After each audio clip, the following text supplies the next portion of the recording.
ముఖ్య అనుచరులు కార్యకర్తలతో భేటీ అయ్యారు స్టేషన్ గన్పూర్ ఎమ్మెల్యే కడియం శ్రీహరి, ఆయన కూతురు కడియం కావ్య. పార్టీ మార్పు, ప్రస్తుత రాజకీయ పరిణామాలపై హైదరాబాద్లోని ఎమ్మెల్యే క్వార్టర్స్లో చర్చించారు. సమావేశానికి నియోజకవర్గం నుంచి భారీ సంఖ్యలో నేతలు, కార్యకర్తలు హాజరయ్యారు. కార్యకర్తలతో సమావేశం తర్వాత కాంగ్రెస్ పార్టీలో జాయినింగ్ నిర్ణయం తీసుకున్నారు కడియం. అయితే నిన్న పార్టీలోకి రావాలంటూ రాష్ట్ర కాంగ్రెస్ ఇన్ఛార్జ్ దీపాదాసు మున్షితో పాటు ముఖ్య నేతలు ఆహ్వానించారు. కడియం పార్టీలో జాయిన్ అయితే ఆయన కుటుంబంలో ఒకరికి వరంగల్ ఎంపీ టికెట్ ఇస్తారని ప్రచారం జరుగుతుంది. మీతోని మాట్లాడాలని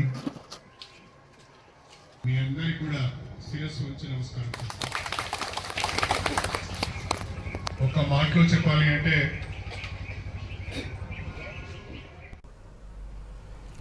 ముఖ్య అనుచరులు కార్యకర్తలతో భేటీ అయ్యారు స్టేషన్ గన్పూర్ ఎమ్మెల్యే కడియం శ్రీహరి, ఆయన కూతురు కడియం కావ్య. పార్టీ మార్పు, ప్రస్తుత రాజకీయ పరిణామాలపై హైదరాబాద్లోని ఎమ్మెల్యే క్వార్టర్స్లో చర్చించారు. సమావేశానికి నియోజకవర్గం నుంచి భారీ సంఖ్యలో నేతలు, కార్యకర్తలు హాజరయ్యారు. కార్యకర్తలతో సమావేశం తర్వాత కాంగ్రెస్ పార్టీలో జాయినింగ్ నిర్ణయం తీసుకున్నారు కడియం. అయితే నిన్న పార్టీలోకి రావాలంటూ రాష్ట్ర కాంగ్రెస్ ఇన్ఛార్జ్ దీపాదాసు మున్షితో పాటు ముఖ్య నేతలు ఆహ్వానించారు. కడియం పార్టీలో జాయిన్ అయితే ఆయన కుటుంబంలో ఒకరికి వరంగల్ ఎంపీ టికెట్ ఇస్తారని ప్రచారం జరుగుతుంది.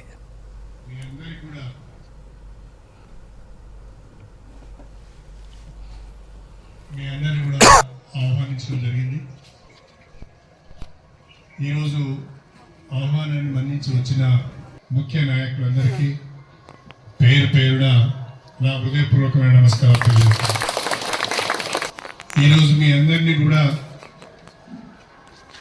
స్వల్ప వ్యవధిలోనే కొన్ని విషయాలు, కొన్ని రాజకీయపరమైన అంశాలు మీతోని మాట్లాడాలని మీ అందరినీ కూడా ఆహ్వానించడం జరిగింది.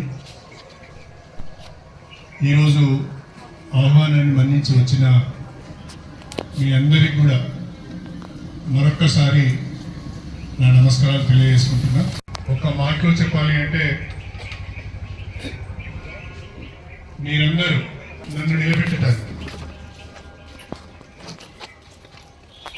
మీ యొక్క భవిష్యత్తు కూడా పరంగా పెట్టి అందరితోనే కలిసి ఉంటుంది అని కూడా నేను ఈ సందర్భంగా తెలియజేస్తున్నాను. అయితే రాజకీయ పరిణామ క్రమంలో ముందుగా తెలుగుదేశం పార్టీలోకి వచ్చాం. తెలుగుదేశం పార్టీని ప్రజలు ఆశీర్వదించారు. స్టేషన్ గన్పూర్ నియోజకవర్గ ప్రజలు కూడా ఆశీర్వదించారు.